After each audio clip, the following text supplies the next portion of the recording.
So I actually really wanted to break this down because I think Dan Orlovsky did such an awesome job breaking it down into the specific categories for his top 10 quarterback list. And I really love his definitions, honestly, probably more than the lists themselves. And, I think Dan Orlovsky does such an awesome job with this type of stuff. And it's always funny to me when people try to downplay his knowledge and experience because he, went out of bounds in his own end zone. Like like that automatically means he's garbage and not a good quarterback or doesn't know what he's talking about. And I always laugh because I always say, how good of a quarterback was Kevin O'Connell? How about Kyle Shanahan? How about Sean McVay and Andy Reid and Bill Belichick? Like the best coaches out there and some of the most knowledgeable people out there mm, certainly weren't the best, and some of them didn't even play in the NFL at all. So it's just you know knowledge can come from so many different places, and to just automatically uh, dismiss what someone like Dan Orlovsky has to say, I think is a is a is a great is a great mistake. And you know I just want to go, we'll just start off with arm strength here, right?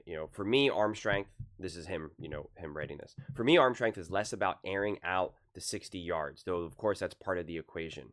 Now, I want to stop right there because, again, that's what makes all of this stuff so difficult because there's also many variables part of an equation for just even a single characteristic.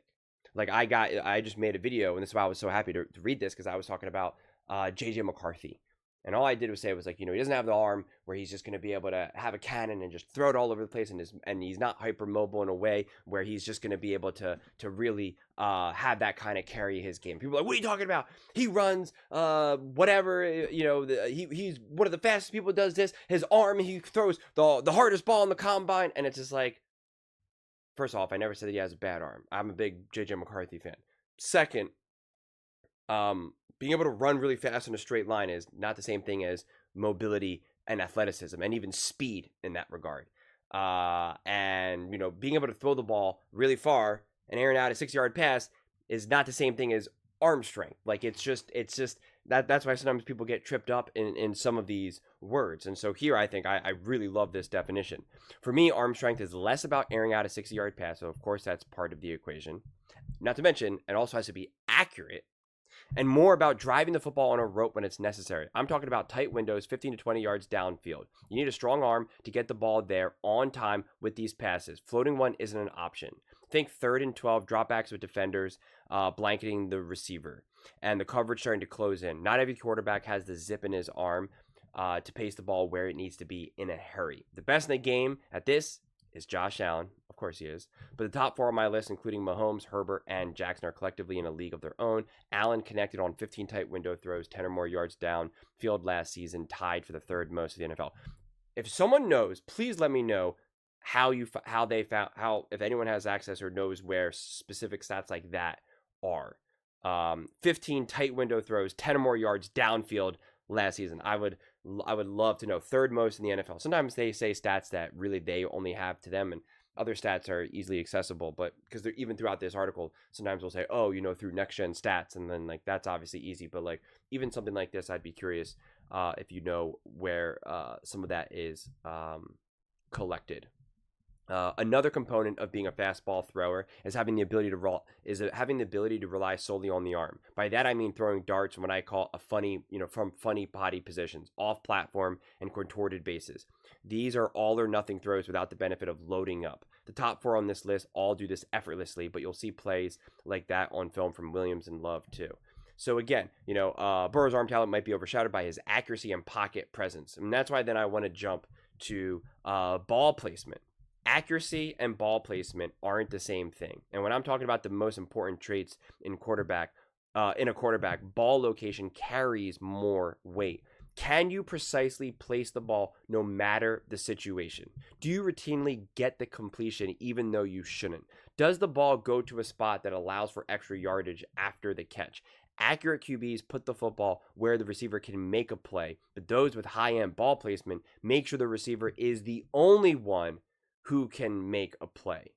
And like that's one of those things that some of these things kind of trip up because you don't get that from completion percentage, and you don't even get that from on target percentage, which is interesting though, because he'll mention on target and off target here. Last year, Burrow number 1 on this list. He's back on the top spot. In 24, he had the NFL's lowest off target rate, 11%.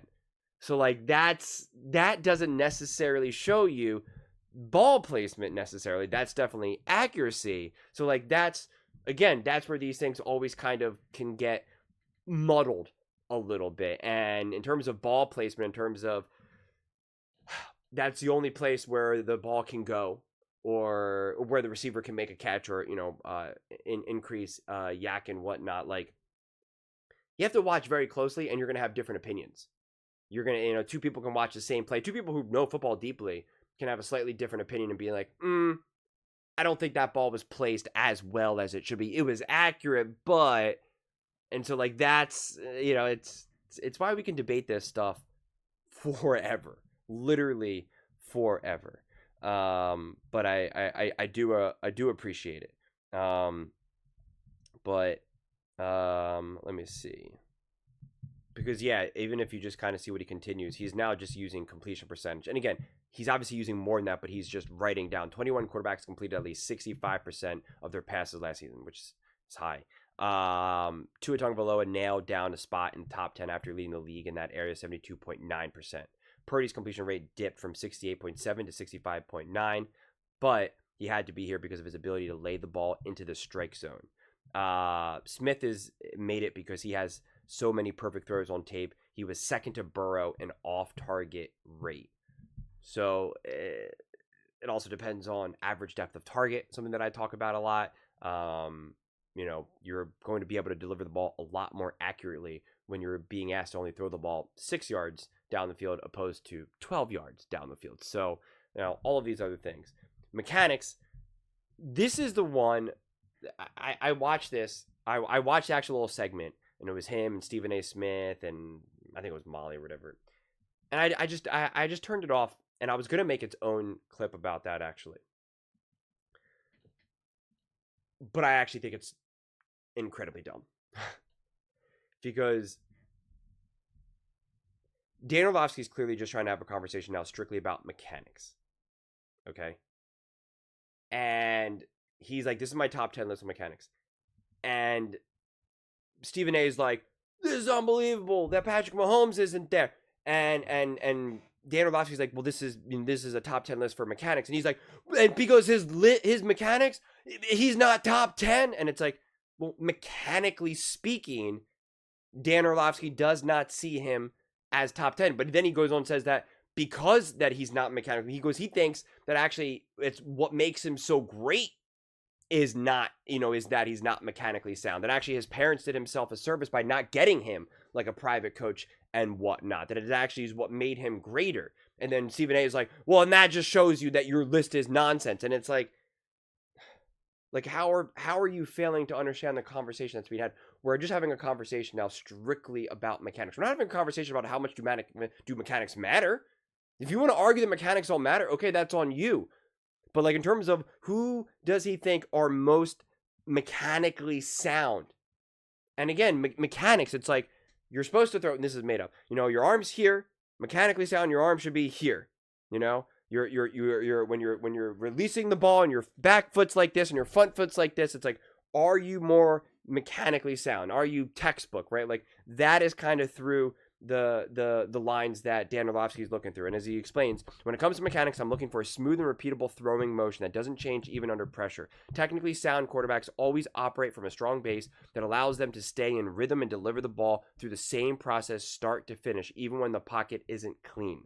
Burrow is the epitome of that. You almost can't tell what kind of throw he's making because they all look the same until the release point. It's amazing consistency, and he's still the best in the NFL area. Stroud's mechanics really pop on passes over the middle. Herbert is basically a robot when it comes to throwing motion, and though Prescott played in only 8 games last season, good mechanics are still the backbone of who he is as a passer. And like I said, it's just some quarterbacks are incredibly mechanically sound and they're very textbook, and it's just the same repeatable motion again and again and again and again, and others don't necessarily have that. It's a looser feel. And like I said, if you want to debate how much does that matter, I don't know if there's really a right or wrong answer, honestly. I more often than not, and you see this in basketball actually more than anything else, because everyone has to shoot. In football, not everyone has to throw, obviously. But in basketball, you kind of have all these different shots, and you have some really ugly shots, and you have some really mechanically pure shots, and you'll be like, well, so-and-so is a great shooter, and he doesn't shoot that way, and you're just like, he's an exception to the rule. We know that most likely you're going to be able to operate from a more successful, at a higher successful rate when you're going to be more mechanically sound, and you can't just use exceptions to disprove the rule. And so we know, mechanically speaking, there's a lot of importance to it. And even someone like a Patrick Mahomes, just because he's less mechanically sound than maybe some of these other quarterbacks, it doesn't mean that he has like no mechanics, or that every time he calls hike, he's just like throwing it a different way every single time, or this, that. Like, that's not necessarily the case. And this is why it's funny. It wasn't until I really kind of started to connect some of these dots, because of, when I was playing baseball or basketball or football or soccer, any of these sports, because I played so many different sports, they all kind of just merged together in a lot of various moments. And, over the years, you watch them always talk about certain football players who played baseball as well, so, quarterbacks. And they're like, oh, so-and-so is a good slider because he played baseball. And like, I never really thought about that, because it was just like, well, I learned how to slide when I was literally like 3 years old. And being able to throw off platform and throwing all different types of throws, it's like, from the moment I ever picked up a football, I was doing that, because the moment I picked up a baseball, I was doing that.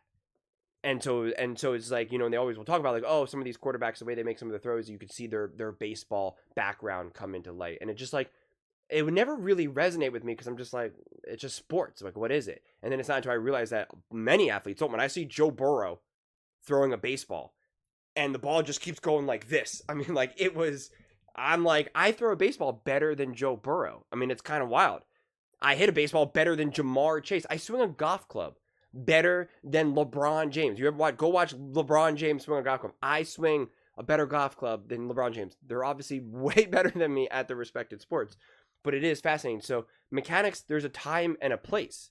I like to think of it as, you want to be taught the rules and understand the rules deeply, so you know when it's okay to break them, right? But you don't just say, I don't need them at all, because I can just keep getting away with what I do. Like, that's not the answer either. But like I said, to really break the rules, though, you have to be exceptional.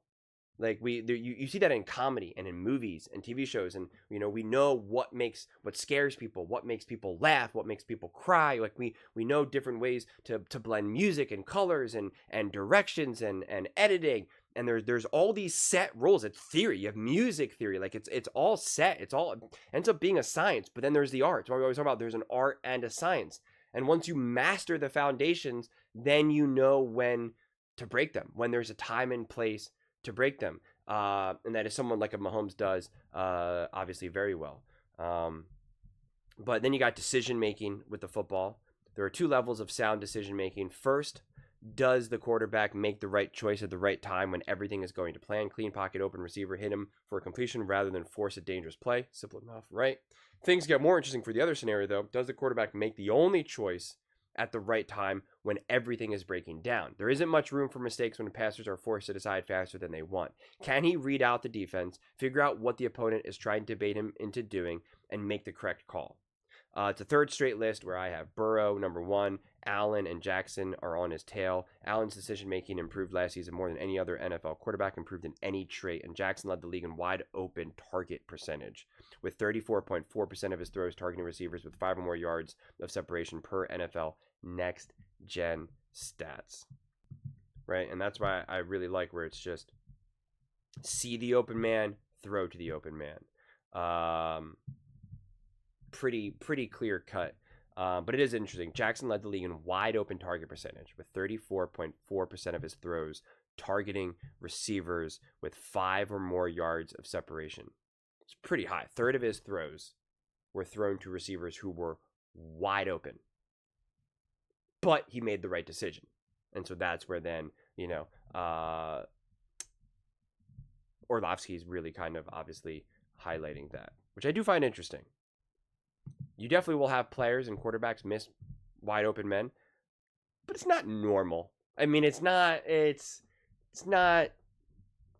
I wouldn't say that the average quarterback, if the average quarterback has a lot of open throws to make and he has time to make them, he's now I'm not going to say he's going to be able to deliver the ball most accurately or ball placement and get perfect yak and any of this other type of stuff, but like, it is interesting. It's an interesting separate metric for that matter.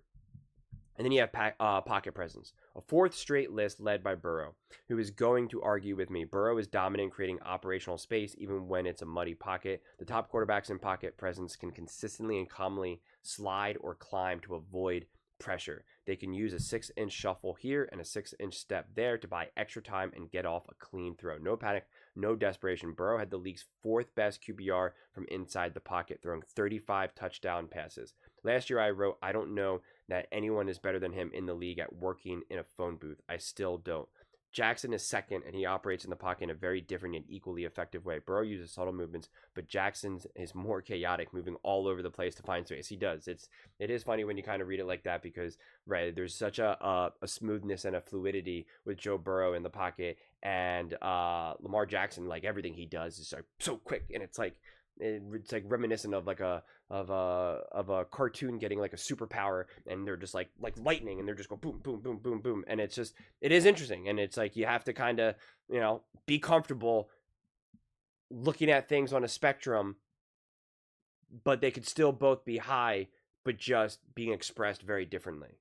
Mahomes' pocket presence is seemingly on display every snap. He never panics, keeping his eyes downfield as he steps aside from pressure. Purdy is so underrated in this trait, and Smith puts out great tape every Sunday. And then, of course, you got rushing ability. That's obviously going to be way more straightforward. Rushing ability is a massive part of the modern NFL quarterback. It's kind of funny now. I think it's kind of crazy that we still kind of even separate this in terms of like, oh, we have to like let people know that it's part of the modern NFL, because it's like how we still say smartphones. Like, why do we still say smartphones? Like, who has a phone that's not smart? Like, no one's talking about a landline. Like, people are like, oh, my smartphone. Oh, get, smartphone. And it's like, everyone's phone is smart. Like, it's like, what does that even mean anymore? Rushing ability is a massive part of modern NFL. The best in the game excel here. It can sometimes mean designed carries, and it can sometimes mean scrambles. When it falls on the quarterback to capitalize on an open seam or turn a busted play into a positive. The top runners of the position show speed, instincts, physicality, and elusiveness, and they routinely get at least 4 to 6 carries called for them per game. I still have Jackson at the top of the list because he is fantastic on called runs and scrambles. Last season, he led quarterbacks in rushing yards 915 and runs for 10 or more yards 37. More than a fourth of his 139 carries went for at least 10 yards. Hurts ran for 630 yards and 14 scores, and Allen totaled 531 yards and 12 touchdowns. I considered putting Daniels on this list last year before he made the NFL debut, and he's now locked into the top 5. His 891 rushing yards ranked second among QBs last season. Mahomes is still the best scrambler in the NFL, but I wanted to call out Purdy, Williams, and Herbert too. Defenses can play these guys perfectly, and it doesn't matter because what they can do with their legs. Yeah, and so this list is interesting because it's got Lamar Jackson, Jalen Hurts, Josh Allen, Jaden Daniels, Justin Fields, Patrick Mahomes, Kyler Murray, Justin Herbert, Brock Purdy. What's interesting, though, is like he didn't kind of talk about when sometimes maybe some of these quarterbacks leave the pocket when they shouldn't, or if they scramble when they shouldn't. You definitely kind of have to weigh that out with some of the positives, which, again, is definitely going to take a lot more nuance than just kind of a blanket statement of saying, oh, someone leaves the pocket too much. And it's like, well, maybe they leave the pocket too much, but if they end up being able to rush for 900, if they're able to get reliably a lot of yards, even if it just burns them a few times, it doesn't mean that it's automatically bad. Again, to compare it to basketball, which I think is probably the best example, it's like an amazing shooter is sometimes going to take some bad shots.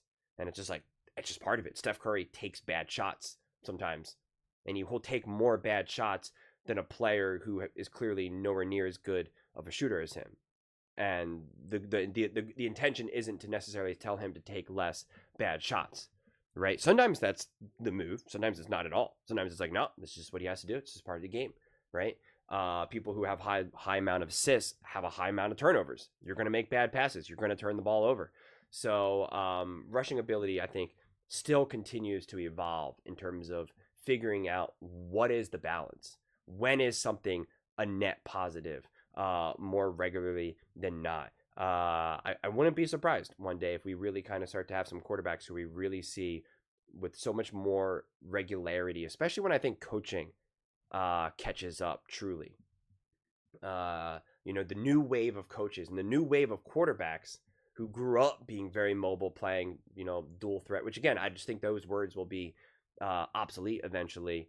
And then they're going to start building in plays, building in philosophies. I just wouldn't be surprised if we start to see more and more quarterbacks like they throw the ball 10, 11, 12 times and they run 10, 11, 12 times and they hand the ball off 15, 20 times. Like it's just going to potentially be way more balanced and distributed rather than this kind of idea of like, it seems to me these days, like people think like the ideal balance and distribution is like a quarterback who throws the ball 24 times. He can run 4 or 5 times a game. So I think even he said, they get at least 4 to 6 carries called for them a game, right? 4 or 6 times a game. And you hand the ball off, obviously depending on how many plays you're running in a game here, 20 times or whatever, right? And I just wouldn't be surprised if eventually we really start to see different distributions of that.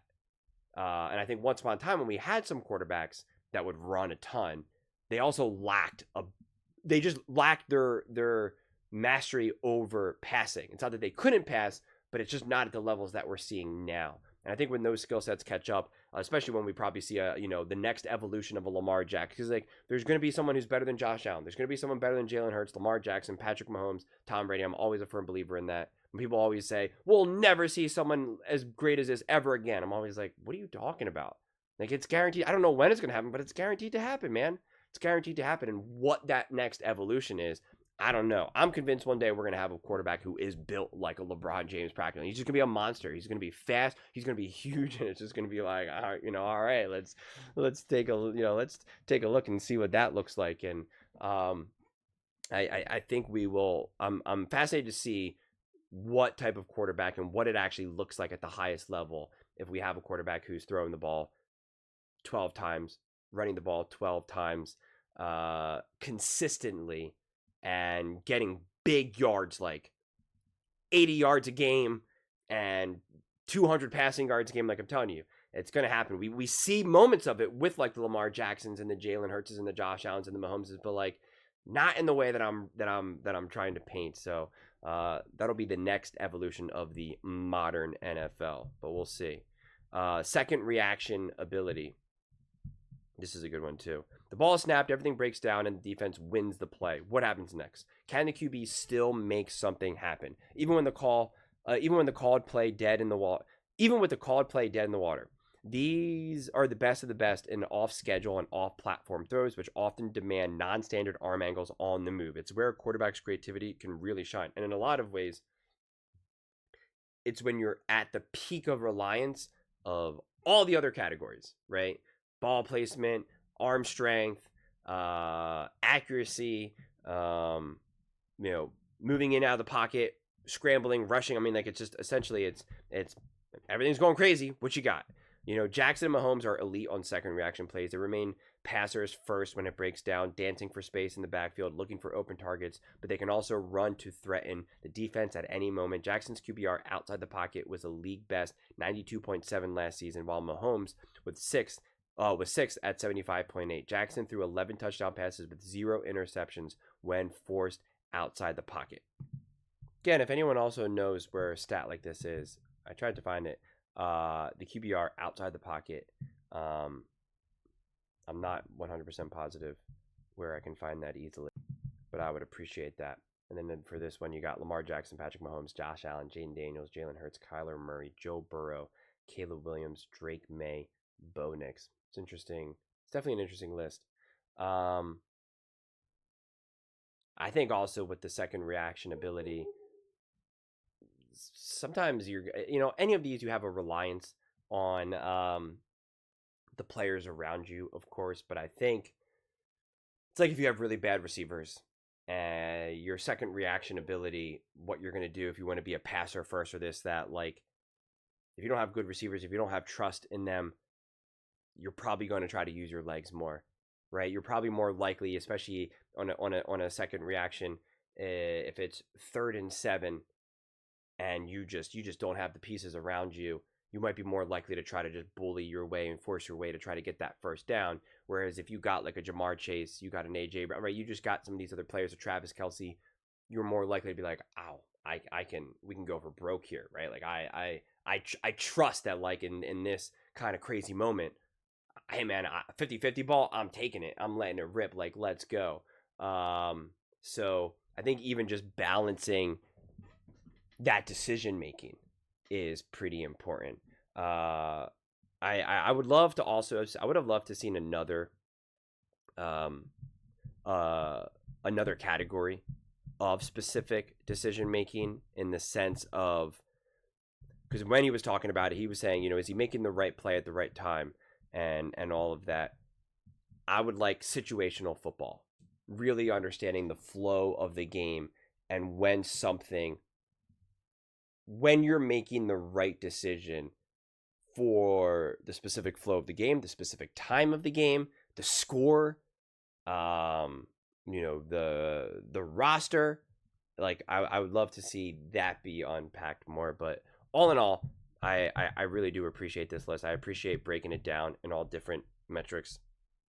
And this is why when I thought about wanting to make like top 5 or top 10 quarterback lists, because a lot of people will sometimes ask me, they're like, oh, what's your top 10? What's your top this? And I'm always like, my answer is pretty much the same. It's just, it depends on the team, depends on the coach, depends on the roster. Like, what's the story here? Do we have a good coach? Do we have a bad coach? Do you have an O-line? Do you have a bad O-line? Do you have a run game? Do you have no run game? Is your defense awful? Like, what's the story here? And it all matters. It really does. And something like this, how you can see that all of this varies very greatly. It'll vary. Your team will need different things from you. Your coaching staff will be able to navigate certain things better than you. If you don't have a strong arm, some coaches will be able to know how to work around that, while other coaches will not as well. Some coaches are going to be able to understand, my quarterback can really place the ball perfectly. I'm going to scheme and call certain plays because I know we are going to reliably be able to get our players catching the ball in stride and being able to take off. You have other coaches that are going to understand, I have a really accurate quarterback, but like, he can't quite do the placement that I want. I'm going to kind of set up a little bit different plays. Like, it's all this stuff can be so incredibly nuanced. And so I do appreciate this. I didn't know he did this last year.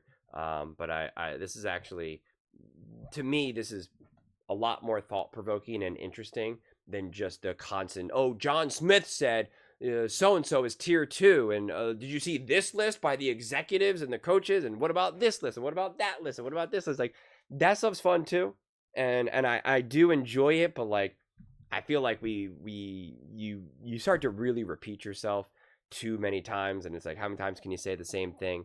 So I appreciate something like this. I wish we were given a little bit more room to discuss these things, but to be fair, it can be hard. Because even something like this, let's just take arm strength. I say Josh Allen has a better arm than Lamar Jackson or Patrick Mahomes or Justin Herbert, and people will be like, prove it. How? And then it's like, let me show you a highlight. And it's just like, well, that's cherry picking. Show me the stats. And it's like, well, what are the stats that I can officially show you? I'm not so sure that even connecting on 15 tight window throws of 10 or more yards is the answer either. Like, when you take some of these other very specific stats, there's plenty of times that players, like the one stat that people love to use these days, people talk about this, the completion percentage above expectation. People these days are very high on this stat. Okay. Well, apparently though, Jalen Hurts is number 1. Joe Burrow is number 2. Jared Goff number 3. Derek Carr number 4. Right? I mean, we got Derek Carr, Geno Smith, Kirk Cousins, Kyler Murray, Drake May. They're all above Josh Allen and Patrick Mahomes. And you're just like, so what does that mean? Aiden O'Connell. better than Patrick, in terms of these stats. Gardner Minshew, Joe Flacco, Tua Tagovailoa, C.J. Stroud, Dak Prescott is above Lamar Jackson here. Aiden O'Connell above Lamar Jackson. Daniel Jones ahead of Matthew Stafford and Patrick Mahomes. So it's just like, what are we supposed to do with that then?